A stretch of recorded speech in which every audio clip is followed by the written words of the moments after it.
ক্রিকেটে match fixing অপরাধে জড়িয়ে অনেক ক্রিকেটারের ক্যারিয়ার শেষ হয়ে গেছে। বিশ্ব ক্রিকেট নিয়ন্ত্রণ সংস্থা আইসিসি এই ইস্যুতে জিরো ট্যালেন্ট নীতি অবলম্বন করে। তবে এবার খোদ আইসিসির বিরুদ্ধেই ফিক্সিংয়ের অভিযোগ উঠেছে। আইসিসির বিরুদ্ধে এই অভিযোগ করেছেন সাবেক ইংলিশ ক্রিকেটার এবং ধারাভাষ্যকার ডেভিড লয়েড। তিনি যে কোনো টুর্নামেন্টে ভারত এবং পাকিস্তানকে একই গ্রুপে রাখা নিয়ে অভিযোগ করেন।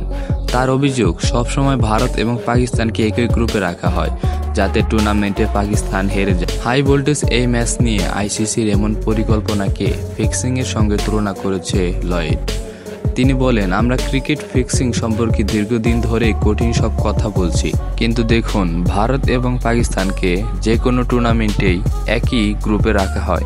এটি আমার জন্য মনে হয় ম্যাচ ফিক্সিং। এদিকে চলতি টি-20 বিশ্বকাপে ম্যাচের সময় নির্ধারণ থেকে শুরু করে ভেন্যু নির্বাচন সহ নানা বিষয়ে ভারতকে বেশি সুবিধা দেওয়ার অভিযোগ উঠেছে। এই বিষয়টি নিয়ে আইসিসির দিকে আঙুল তুলেছেন লয়েড।